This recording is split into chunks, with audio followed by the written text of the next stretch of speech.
Gold trusted gold buyers మీరు తాకట్టు పెట్టిన బంగారాన్ని విడిపించి ఈ రోజు ఉన్న మార్కెట్ ధరకు కొనబడును. One force ruthless fire power dominating every front అంటూ ఇండియన్ ఆర్మీ ఒక వీడియోని రిలీజ్ చేసింది.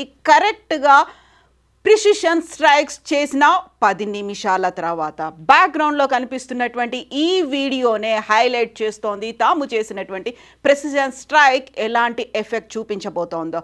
ఎవరు ఎక్కడ ఎలా దాగి ఉన్నప్పటికీ మేము దాడి చేస్తాము, దుమ్ములో ఉన్నా చీకట్లో ఉన్నా ఎక్కడున్నా మేమేంటో మా పవర్ ఏంటో చూపిస్తాము అంటూ ఆర్మీ తన వీడియోని రిలీజ్ చేసింది. 9 ప్రాంతాల్లో టార్గెటెడ్గా కేవలం అక్కడున్నటువంటి ఉగ్రమూకలు ఏవైతే బంకర్లు ఉన్నాయో, ఎక్కడైతే హెడ్ క్వార్టర్స్ ఉన్నాయో వాటి మీద మాత్రమే మేము దాడి చేశాము.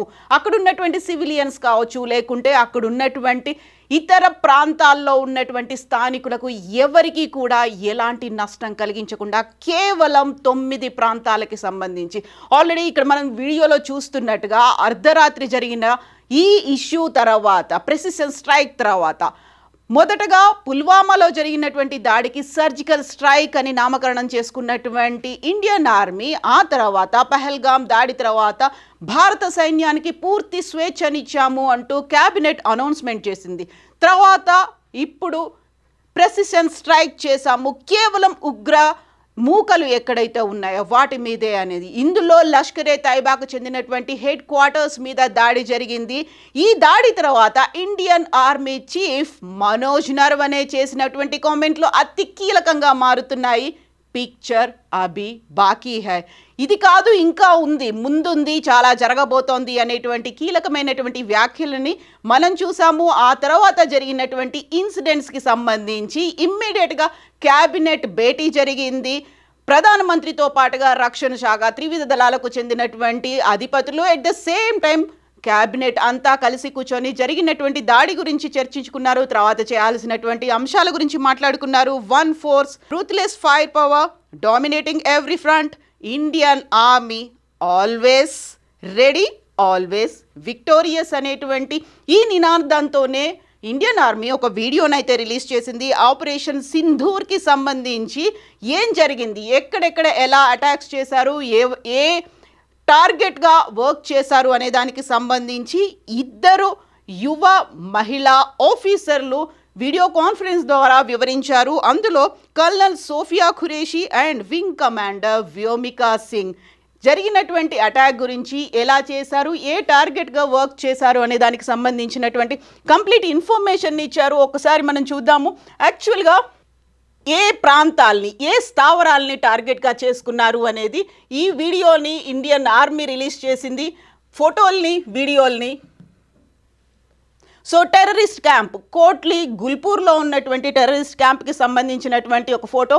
ఖచ్చితంగా అక్కడ ఉన్నటువంటి టార్గెట్ ఏదైతే ఉందో ప్రిసైజ్డ్గా ప్రెసిషన్ అనేది అక్కడ ఉంది, దాని మీదనే మేము అటాక్ చేసామనేది చెప్తున్నారు. అండ్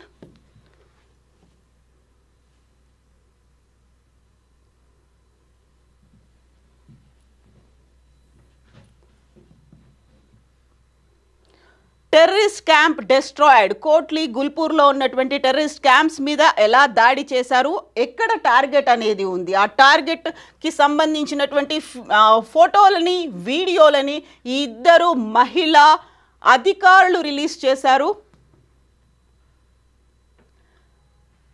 బిలాల్లో ఉన్నటువంటి ఇంకొక టెర్రరిస్ట్ క్యాంప్ ఇది, దీన్ని కూడా మేము డెస్ట్రాయ్ చేశాము అనే దాంతోపాటుగా అతి కీలకమైనటువంటి ఇంతకుముందు మనం చెప్పుకున్నటువంటి 2 మహిళా ఆఫీసర్లు సోఫియా తను, ఆ తర్వాత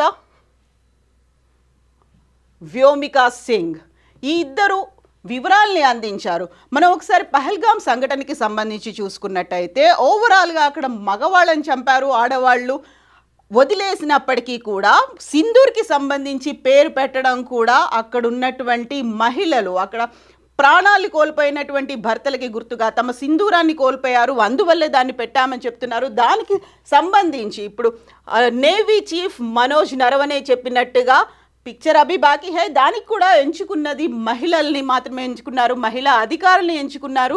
సో ఇక్కడ మనకు అతి కీలకమైనటువంటి ఇంకొక వీడియో కనిపిస్తోంది. వాళ్ళు రిలీజ్ చేసినటువంటి క్యాంపుల్లో ఏవేవి డెస్ట్రాయ్ అయ్యాయి అనేది. అర్ధరాత్రి జరిగినటువంటి అటాక్స్, ఎక్కడ అటాక్ చేశారు, దేని మీద దాడులు జరిగాయి, అవి ఎన్ని కిలోమీటర్ల దూరంలో ఉన్నాయి, లాహోర్తో పాటుగా బిలావర్పూర్, వీటన్నిటికీ సంబంధించినటువంటి ఇన్ఫర్మేషన్ని, కోట్లీ గుల్పూర్లో ఏం జరిగింది, అది ఎంత దూరంలో ఉంది, జనావాసాలకు ఎంత దూరంలో ఉంది, అక్కడ ఎంతమంది ఉన్నారు, ఎలాంటి క్యాంపులు ఉన్నాయి, వీటన్నిటికీ సంబంధించినటువంటి ఇన్ఫర్మేషన్ని ఈ ఇద్దరు యువ అధికారులు వినిపించారు. కల్నల్తో పాటుగా wing commander colonel Sofiya, wing commander Vyomika release చేసినటువంటి వీడియో ఇది. దీంతో పాటుగా యూజువల్గానే ఇప్పుడు మనకు ఒక డౌట్ వస్తోంది, ఆపరేషన్ సింధూర్ అనేది ఎందుకు పెట్టారు అని. ఆపరేషన్ సింధూర్కి సంబంధించి అర్ధరాత్రి 1:30 తర్వాత జరిగితే 1:44కి ఆపరేషన్ సింధూర్కి సంబంధించి ఇండియన్ ఆర్మీ ఒక ఫోటో రిలీజ్ చేసింది, జస్టిస్ ఈ సర్వ్ జై హింద్ అనేది. సో ఇది చాలా కీలకంగా కనిపిస్తోంది. ఆపరేషన్ సింధూర్లో ఎందుకు పెట్టుకున్నారు అనేది. సింధూరం అనగానే మనకు భారతీయ మహిళలకు సంబంధించి, వివాహితలకు సంబంధించి కనిపిస్తోంది. అండ్ అక్కడ చాలామంది భర్తల్ని కోల్పోయారు, 28 మంది భర్తల్ని కోల్పోయారు. దానికి గుర్తుగా సింధూరం అని పెట్టుకున్నారు. దీంతో పాటుగా కశ్మీరాన్ని భారతదేశానికి సంబంధించి ఒక హెడ్ భాగంగా చూస్తుంటారు.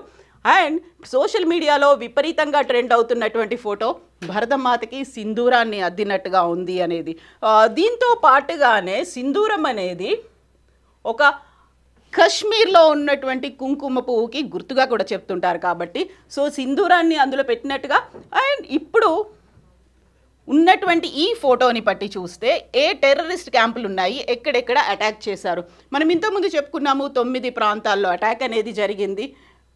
బవల్పూర్, మురిడ్కే, గుల్పూర్, కోట్లీ, ముజఫరాబాద్, బింబర్, చకార్ము, సియాల్కోట్, ఇక్కడే అతి కీలకమైనటువంటి స్థావరాలు ఉన్నాయి. జైషే మహమ్మద్ స్థావరం ఉంది. ఆ తర్వాత అక్కడ ఉన్నటువంటి హెడ్ క్వార్టర్ అనేది ఉంది. ఆ హెడ్ క్వార్టర్ని మేము ధ్వంసం చేశాము అని ఇండియన్ ఆర్మీ అనౌన్స్ చేసింది. దీంతో పాటుగా ఏం జరగబోతోంది, పిక్చర్ అభి బాకీ హై అనేది ఆర్మీ చీఫ్ మనోజ్ నరవణే చెప్తున్నారు.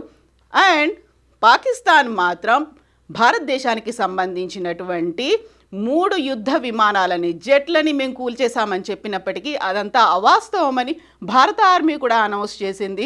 ఒకవైపు ఆర్మీతో పాటుగా ఎయిర్ ఫోర్స్ కూడా ఈ ఆపరేషన్లో పాల్గొన్నారు. ఎట్ ద సేమ్ టైం నేవీని కూడా సిద్ధంగా ఉంచారు. త్రివిధ దళాలకు సంబంధించినటువంటి అధిపతులంతా ఈ సమావేశాల్లో ఉన్నారు. కొద్ది రోజుల క్రితమే కేబినెట్ సమావేశంలో కూడా చాలా కీలకమైనటువంటి ప్రకటన ప్రధానమంత్రి నరేంద్ర మోదీ చేశారు.